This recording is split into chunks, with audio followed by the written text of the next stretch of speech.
Did you know that BYU has 30 players on their team married? They're Mormons. They're multiple married. They're married to like 8 different chicks. Aren't there like 45 players on a team? It's fucking Utah, bro.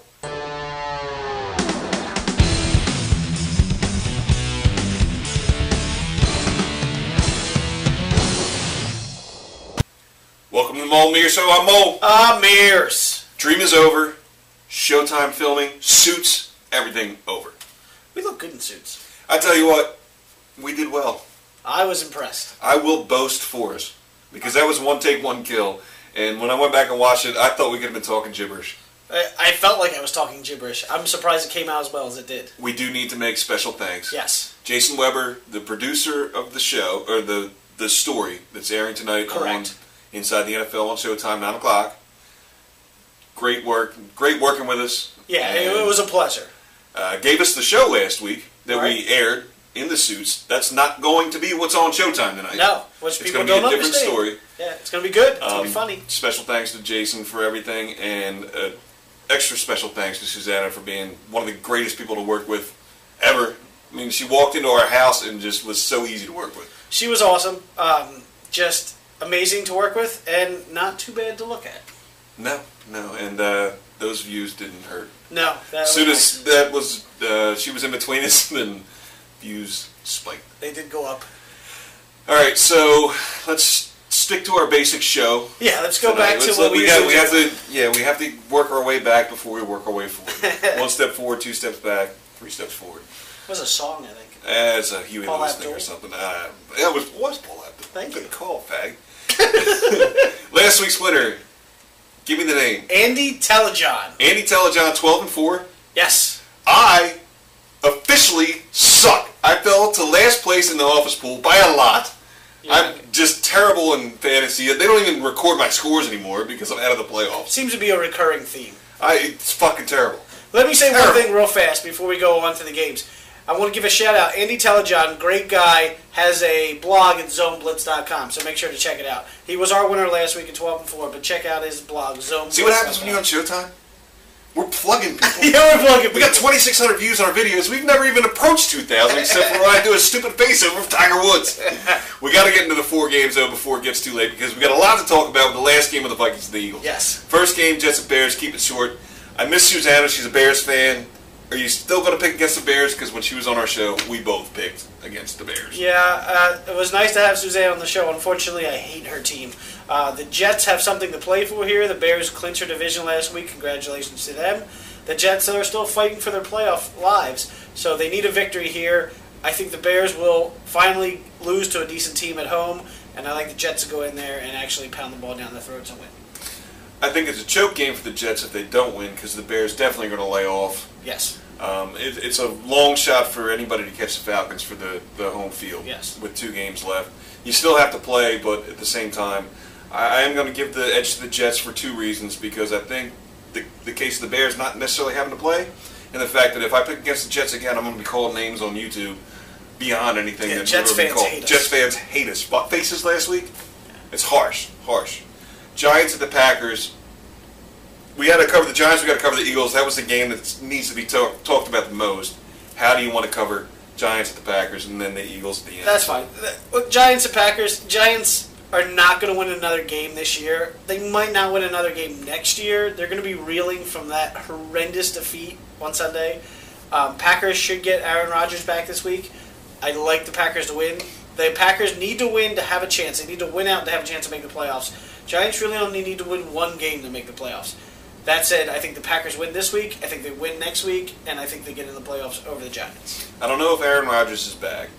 I don't think it matters. Tom Coughlin looks like he shit his pants every minute that he's on the sideline, and this week he absolutely did.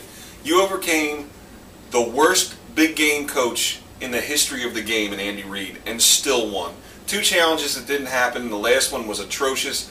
But Michael Vick, MVP after that game, I can't listen to it. Peyton Manning's doing some special stuff, but he's got it enough.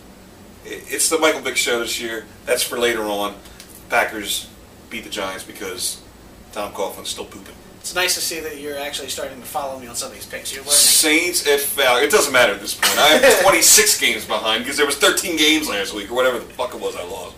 Saints at the Falcons. Big game in the fact that the Falcons can just run away with everything if they win this. Yeah, if they win this, they're guaranteed. They're guaranteed home field advantage. They're guaranteed the division 1 seed, and they are undefeated at home. The Saints playing well up until last week when they went into Baltimore and lost. I mean, they showed a little chink in the armor. They had won 6 straight. I like the Falcons to win this at home. They're undefeated at home. I think they just want to wrap everything up right here. Then they'll have a week to relax when they welcome in the lowly Panthers the following week. So give me the Falcons to put the Saints in to a wild card spot. I'm going to take the Saints to beat the Falcons only because I've picked the Saints a lot and I've been wrong a lot. It's so your I'm Super Bowl due. pick. It's a Super Bowl participant pick. Correct. That's what I mean. I don't know how. When you look at it, the Falcons only have 2 losses. Correct. But every week I look at the game and it's like I think this is the game that they can lose. Yeah. But they haven't done it. But I'm going to stick to picking the Saints because I still think that they're a sneaky team. They didn't do it last week against Baltimore. That hurt me on the national stage in my suit. But let's take the Saints as a pick and just get to the next one because the next one, you've got a lot to talk about with the Eagles. I got a lot to talk about with the Vikings. You hit it first and let me know what you think is going to happen as far as the Eagles holding their destiny in their hands as far as the division goes. Well, as you've alluded to many times on the show, I am a Philly homer. I quit on my team sometimes because I get so angry. And this week was the same. After Andy Reid did not challenge the Deshaun Jackson fumble, which was the most ridiculous play to never be challenged ever, they turn around and they come back. I turned the TV off and then turned it back on because that's what I do because I'm a homer. And when I turn back on, they're throwing a touchdown to Selleck. Next thing I know, onside kick. Then another touchdown, tie the game, and then the Deshaun Jackson punt return to win the game, which has never happened before in NFL history, which is incredible. Amazing comeback to be down and where you didn't even think that the Eagles are even going to be able to make the playoffs, perhaps, to where they now are basically locked up for the division. So I think they are riding some high momentum. Like you said, Michael Vick, MVP, it's going to be between him and Tom Brady. It's going to be really close. But I think if Vic can get them to a division title and maybe deep into the playoffs, he gets the nod. I like the Eagles in this game, obviously. The Vikings are done. Vikings quarterback, him and his whole injury, retirement, bullshit is over with and sick. Give me the Eagles. That was long-winded, but I'm taking the Eagles. I gave you your leeway on that because I normally cut you off when you get too long-winded.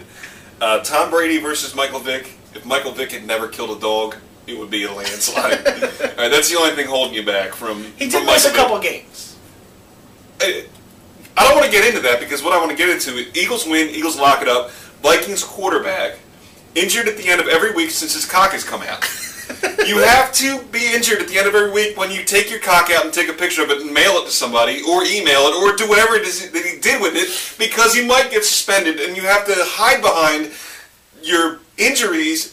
How can you be hurt at the end of every week and then play the next week when you don't get suspended? It's ridiculous. 40 to whatever that was this week. His passer rating this year is 69.9. And I think that's what he was trying to do to himself when he took the pictures. Fuck that guy. Tired of it. Eagles win. Get this guy out of the NFL. Roger Goodell, pick him up. Get sued because you're not going to suspend him. The girl's going to sue you. But just take the medicine and get this guy's POV text the fuck out of the league. I like it. That's the rant that I had. I was love waiting it. for it. What are we in? This is week 16, man. Week 16. One more week of the final season left, and that's it. Then what wave do we ride? We don't even know what we're going to do after that. Well, we got playoffs and the Super Bowl. Yeah, we hit it big. And the awards. The awards are going to be big we got to push this year. those because nobody cared last year. I thought they were phenomenal. We're going to have a little trophy made up this year. I know who our favorite Showtime correspondent in the world is going to go to. That one's locked down. We will see you week 16. Have a good